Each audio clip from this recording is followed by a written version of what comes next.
Chiron was discovered in 1977, and it is located between Saturn and Uranus, and it has a very eccentric orbit.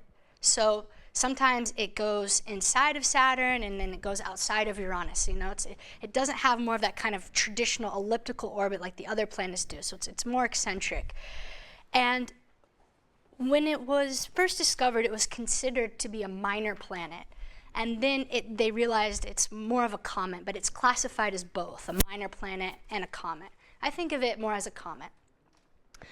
But what's so fascinating about Chiron and the three transpersonal planets of Uranus, Neptune, and Pluto was that when each one was discovered, it was in major aspect to Saturn, the planet that makes things real, the planet that gives things form and brings it into consensus reality. So the birth moment of our human awareness of these discoveries of Chiron and the three outer planets was in major aspect to Saturn. Once again, the through and through patterning and the coherence and the intelligence of the universe and this immaculate creativity, that's happening, right? A correlation between psyche in the human realm and the cosmos, once again being mirrored, being reflected, even in the discoveries of the planets and of Chiron. So in Greek mythology, Chiron is a centaur, right? And that means that it's a breed of half horse and half human, half man in this case. And usually centaurs are known as being wild, right? The animal that's instinctual and wild, but also can be very overly indulgent, like some of the shadow side of Sagittarius, which is also centaur, right? Ruled by Jupiter. Jupiter's shadow side is overindulgence. But Chiron was considered to be civilized and intelligent of the centaurs, and he was known as a noted astrologer and healer, a medicine man horse, and an oracle. And Chiron, and this is really important, is also immortal, right? So Chiron never can die.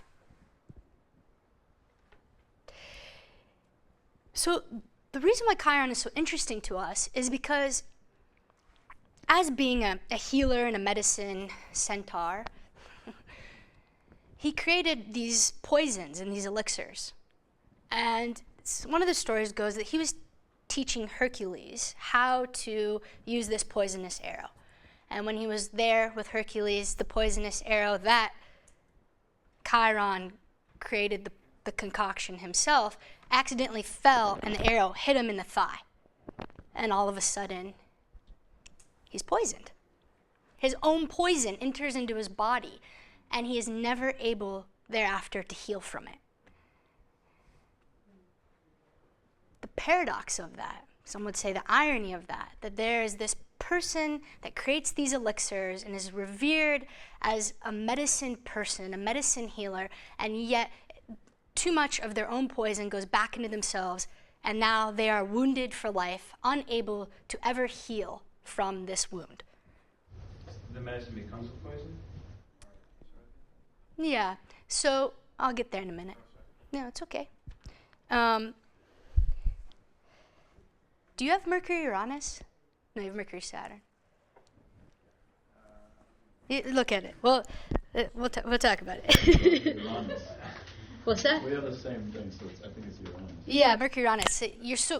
Mercury Uranus can be highly intuitive and quick, and the mind is able to jump to other levels before it's actually come into verbal expression. And so oftentimes I'll notice with Mercury Uranus people, or like yourself, I'll be about to say something and it's like the thought form entered you first and then you speak it before I'm actually there. And you see that all the time with Mercury Uranus people. Okay, so why is this so important? Well, we know that Chiron is the archetype of the wounded healer. And so this is where the idea of the poison and the medicine being two different sides of the same coin, right? It's about dosage. And that's the idea of pharmakon, right? So a pharmakon is both the elixir, the medicine, and the poison, the toxin. And it's our relationship to the substance that determines if it's healing or if it's poisonous. And so at the core of all of life is a chironic or pharmakon essence, that the substance in of itself isn't healing or poisonous, it's our relationship to it that makes it one or the other, right? An interhosting, a symbiotic coming together. It's contextual. So if we remember Prometheus, right, which is actually Uranus, right? When we say Uranus, we mean Prometheus. Prometheus stole the fire from the gods on Mount Olympus in a trick, right?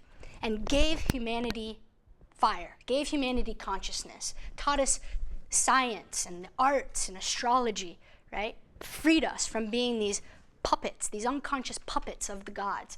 And so Prometheus was punished by Zeus and chained to this rock, where then his liver was eaten out every single day.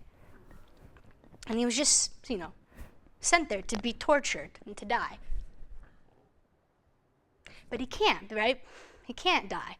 So Chiron, realizing that he's never going to be able to heal from this wound, decides to make this sacrifice and offer to take Prometheus' place on the rock and says, you know what? Put me there. I'm immortal. I'm never going to be able to heal from this pain. I might as well be the one chained to the rock. And so Zeus grants the wish, and Chiron takes Prometheus' place, and then eventually Chiron is elevated into the sky, and that's where we get the constellation. So this story, this mythology, can give us insights into the meaning of Chiron, the wounded healer archetype. That Chiron represents our deepest spiritual wounds, that immortal wound that can never heal, that stays raw and open and exposed and vulnerable all the time. Lifetime after lifetime after lifetime, right? It's this kind of transpersonal wound that we're carrying through many incarnations. That's the depth of the wound that we're talking about here. And yet, it's by being with this wound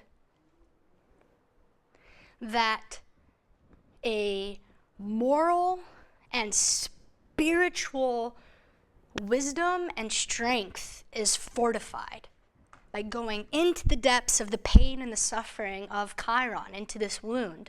Great powers, great gifts are bestowed upon us. And so it's not only our deepest spiritual wounds and our pain and our suffering on a deep karmic transpersonal level, but it's also the potential source of our greatest capacity to heal, particularly other people. It's a gift that we can give out to others, that we can emanate out from the source of the wound and be a healer.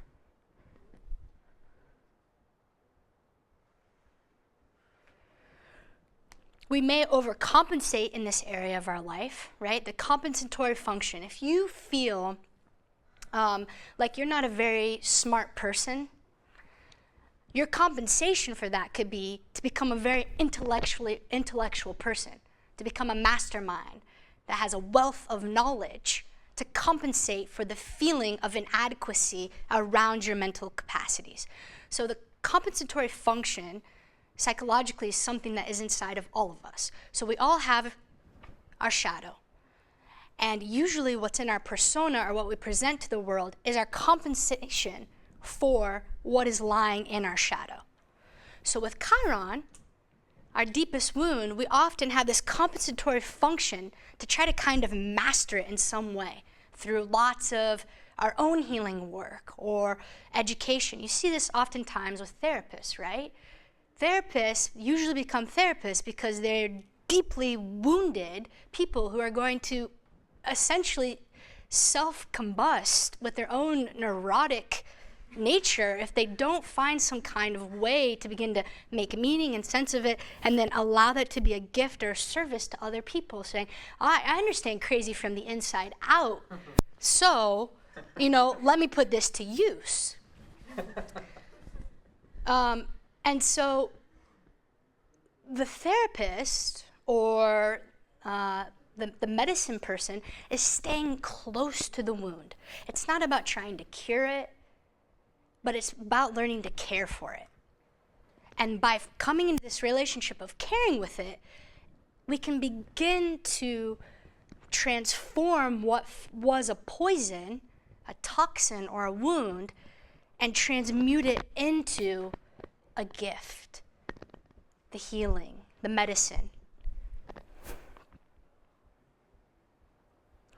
But the only way for it to actually be a living prayer, right, embodied on a cellular level, which is what wisdom is, it has to come from the inside out, through the experience, through the confrontation with your own shadow and the collective shadow, your own personal suffering, your own pain, being in it, in the affect of it, as fully and deeply as you can in a safe container, so that you can recover the treasure or the boon that's in that wound and actually be able to share it with humanity. That's the Chironic journey. And so often we have to face, with Chiron, low self-worth and feelings of inadequacy, and then learning to rise above these issues by going through them. So there's a certain transcending, but I don't mean transcending as escape. I mean trans as in not only above, but through. And so how do we move through this pain and suffering so that we can transcend it in a way that allows us to come into a relationship with it that's healing instead of poisonous? Pharmacon.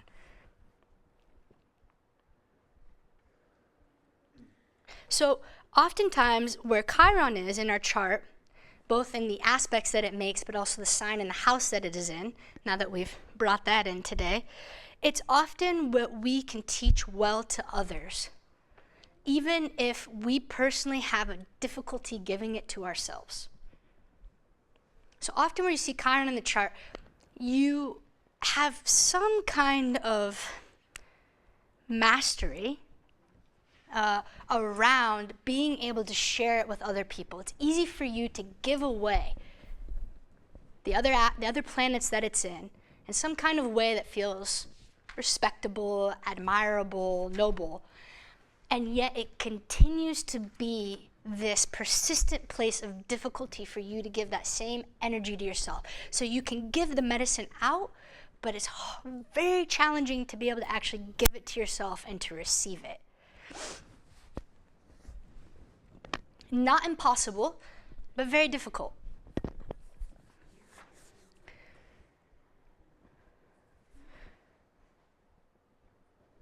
So by the poison that, went back into Chiron's own body, in his own system, he was forced to learn how to deal with the consequences of it, right? He ate his own medicine, so to speak.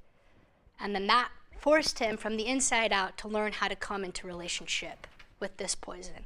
And then he makes this great sacrifice and says, okay, I'm going to now go down a Christ-like and bodhisattva path and say, I am now eternally wounded, and I am both an eternal being, I'm an immortal, and I am wounded.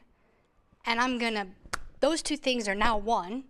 And so how do I live from that place? And essentially, that's just the description of the human being's journey, right?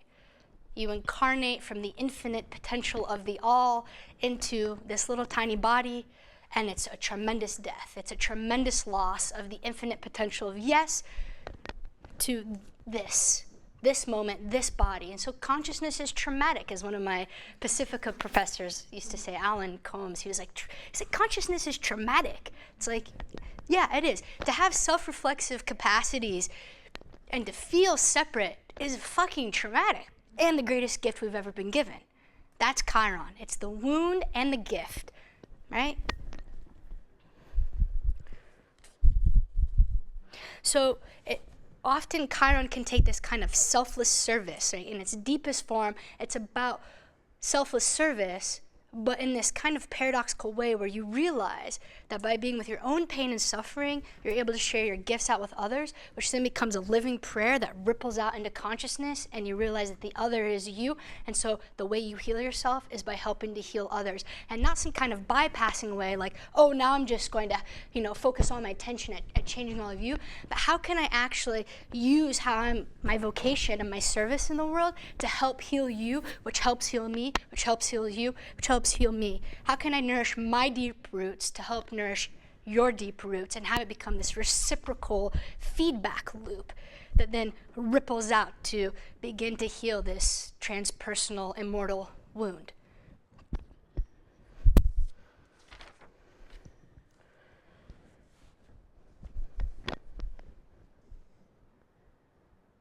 Okay, one other point here. So the Chironic concept of self-wounding, right, with the arrow going into the thigh, and the fact that he's immortal, and there's this repetition again. Repetition compulsion, right, is the psychological term for it. So when we unconsciously constellate the same situation over and over and over again, but with different characters and in a different setting, but it's the same archetypal theme repeating itself over and over again. Like classically, you were abandoned as a child, and so you choose unavailable men who repeatedly abandon you physically, emotionally, spiritually, sexually. And it's this repeating pattern that keeps happening. And the compulsion part is not that it just keeps happening, but it seems to become larger and larger every time, more dramatic, more pronounced, more exaggerated every time you come back into it. It deepens and expands. And so the psyche, in its heuristic nature of trying to heal itself, is reconstellating these situations as an opportunity to come into a new relationship with this pattern, right? To move in this pharmacon way from it being poisonous and destructive to healing. But if we aren't regulating the dosage of the repetition compulsion and going into the trauma again, we can begin to poison ourselves in self-destructive and toxic ways because we're getting too much dosage. And so how do we learn to regulate and scale back the dosage so it's just enough to titrate in and out so we can actually assimilate the situation and change the pattern from the inside out? We're talking about a fundamental restructuring of psyche that then comes up through the personality, it comes up through your relationships and how you show up in the world, and how the feedback loop between you and reality begins to shift. So the inner changes, then the outer changes, and all of a sudden you're getting different reflections about who you are at the core of your being because of your ability to shift this repetition compulsion from being toxic, too much dose, to being medicinal. And the medicine then not just transforms you, but it transfigures you. So the actual container changes itself. The temenos, the sacred container or vessel of you, your being as a soul, actually transfigures in its actual substance material instead of just a transformation, which, is deep and doesn't imply a death, rebirth, and change, but it's not necessarily a transfiguration, a transmutation of your karma into your dharma.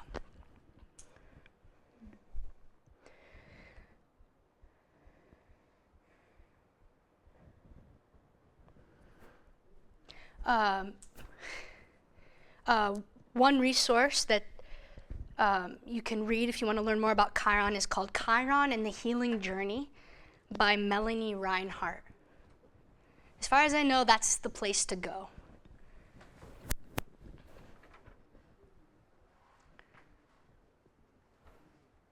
Okay, any questions about Chiron before we move on to the notes?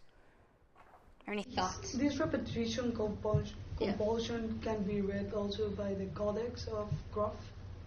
Yes, very good. So Freud came up with repetition compulsion, And this is fun. So you remember when we learned about the archetypes and we could look at them from many different perspectives? The Freudian instincts, the Darwinian evolutionary impulse, the Graphian perinatal matrices of the transpersonal domain, the Jungian archetypes, the cycloid. Okay, we can look at archetypes from all these different streams, all these different lenses.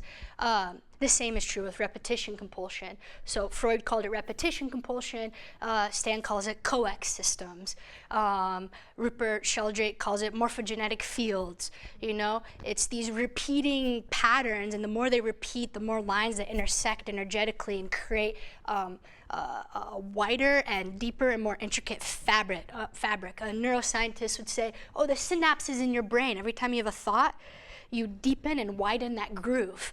Repetition, it deepens, it widens, and all of a sudden, something that just used to be a thought is now a belief and a fundamental assumption about life, which then translates into not only how you think, but how you act and behave and your attitude, right?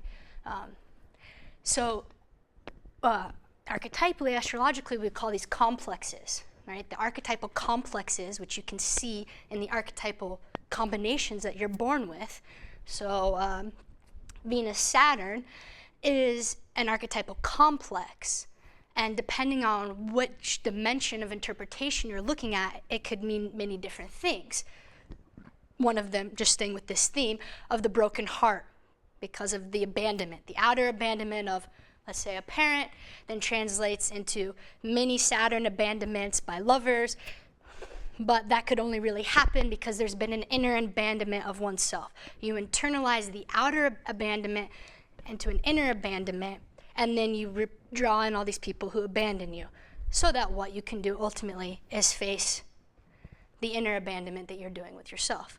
We call those archetypal complexes, which you can see in the chart as archetypal combinations, or you can see coex systems, the same thing, which come out of, in part, the perinatal trauma. So Stan says, okay, you have these experiences in biography, you go back to early childhood, you see an archetypal theme, there's a thread that repeats itself, a repetition. You go back into the perinatal experience, you see the repetition happening in the birth experience, and then you break down below the personal unconscious, you open up into the collective unconscious, and all of a sudden you have your own previous lifetimes of the same coex system that's repeating itself.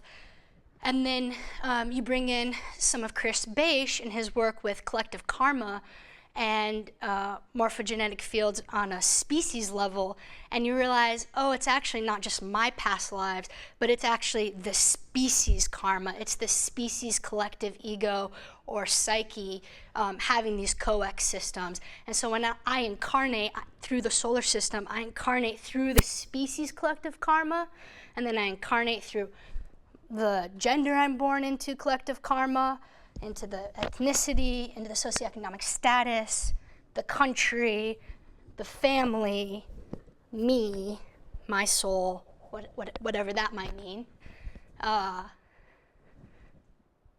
And then here you are, and you say, oh, here I am.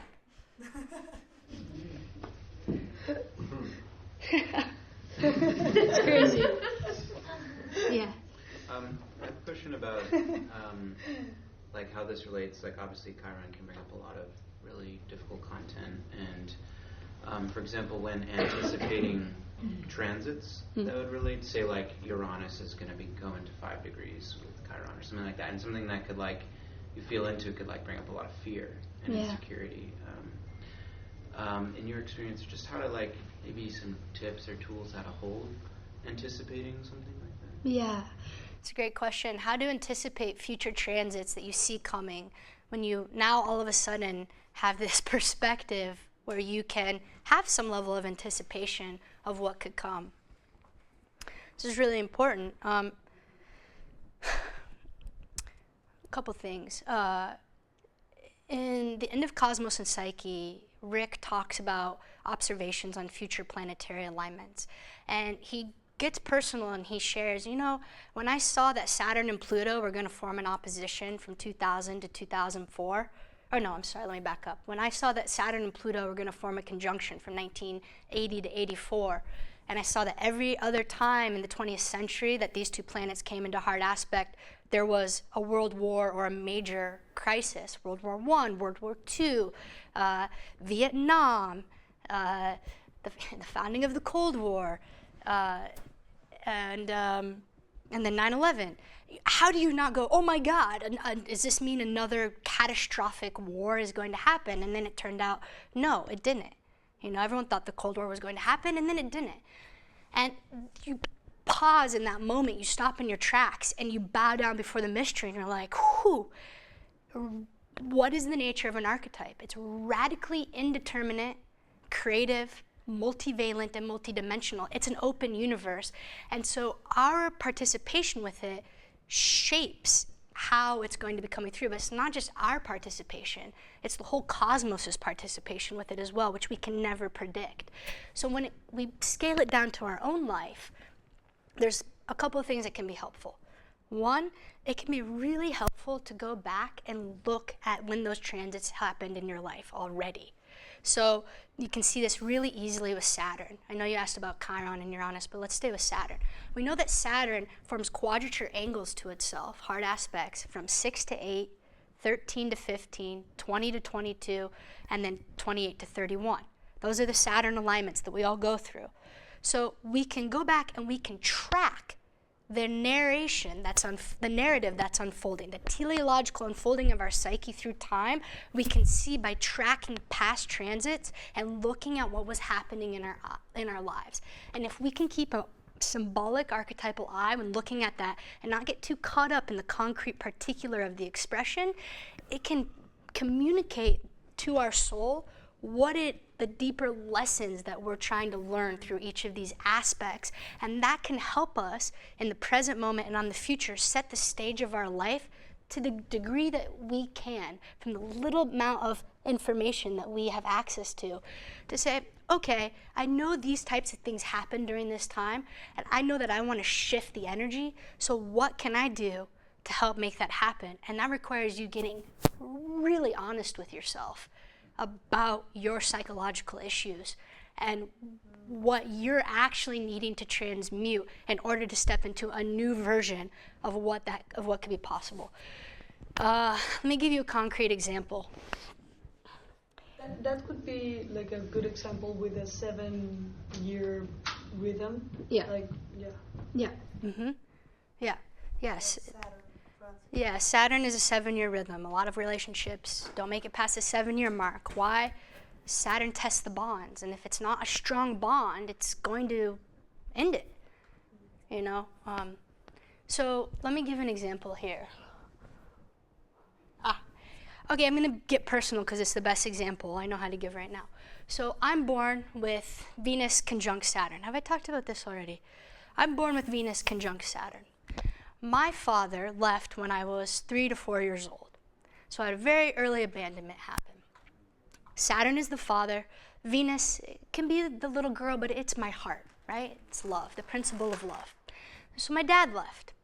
And then I moved in with my grandfather, my grandmother, my mom and I did.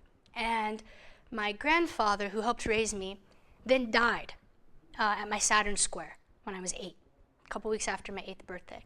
And so there's a repetition now of being abandoned by Saturn figures, men, father figures, authority figures.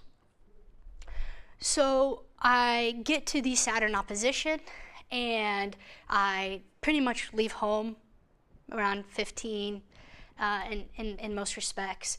And I start leading this life where I'm searching for daddy in men. And I'm just fucking everyone like crazy. I have no sense of anything being sacred.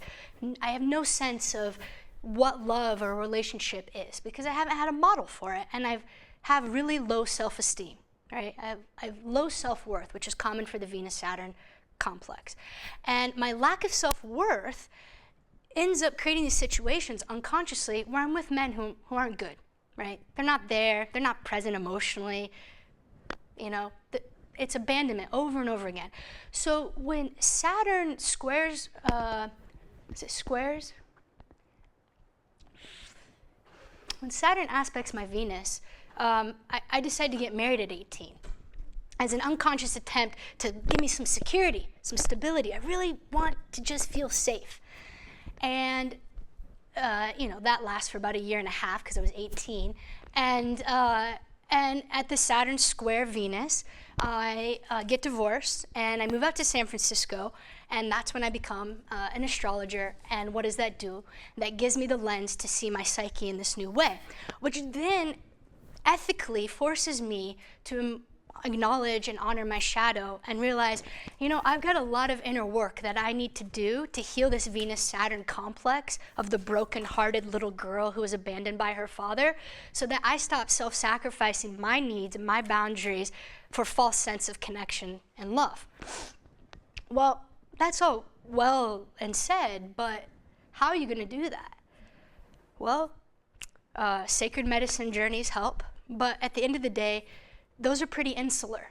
They in themselves are not enough for us to integrate our experiences into day-to-day lived experience, into the patternings of our life. Not in and of themselves, because our unconscious is just that. It's unconscious. It's a blind spot. And we need another person to reflect our blind spots back to us in order to see them. So I entered depth psychotherapy with a therapist, a very gifted, intuitive therapist who's also an astrologer, and we went into a deep 4-year crucible together where I had to actually feel for the first time that genuine split and broken heart. And I mean, really broken. And by doing that within the safe container of another, I received the gift of the performative modeling of how to be in relationship every day. Saturn needs routine, every week. And what ends up happening is it forces you to look at the rest of your life, because you start to have a healing relationship with someone that's healthy, right? Not toxic anymore, not destructive, but actually healthy and generative, where I start to feel value and love for who I am instead of what I'm doing. As a daughter of patriarchy, my worth is based upon what I achieve and how well everybody else is doing. It's not based upon my beingness. Well, my therapist starts to help me see that I have value outside of those Saturn patriarchal contexts, and it forces me to look at the rest of my life and go, these relationships I'm in aren't healthy, and my needs aren't being met, and I'm self-sacrificing for false connection. Well, so what happens when Saturn conjoins my Venus at the beginning of my Saturn return, when I have all of this knowledge of only my biographical history, the wisdom of the archetypes and their telos and what they can be in their noble expression, and now I'm in this transit? Am I going to look around at my life and re-examine my relationships and how I'm placing my value in what I'm doing? Or am I going to look the other way and then feel the severe consequences of the repetition compulsion happening? Because I'm always one end of the relationship, and if I don't participate in my end, the universe has to overcompensate for my lack of participation. And it's going to create a lot of melodrama in my life to force me to step up and wake up and actually move through the passageway that I've had years of training to not only be able to recognize, but to actually, I've been given the tools now to emotionally deal with these situations that before were threatening. And so I'm given an opportunity in this moment to transmute my karma, my old patternings I'm familiar with, into dharma. And it's the most terrifying thing ever because it's unfamiliar, yet at a certain point you have no choice. And so can you start to set up your life in a way that reflects the knowledge that's been given to you so that it becomes embodied, which is wisdom. And the reason why wisdom is better than knowledge is because no one can take it from you. So it's okay to get scared by the transits coming, because it is scary sometimes. But it's the greatest gift that you're also given by the universe is an opportunity to have change happen, real change. Yeah. Thank you for listening and letting me share that. Any other questions before we look at the nodes? So that's a good segue into the nodes, because the nodes are what? Karma and dharma.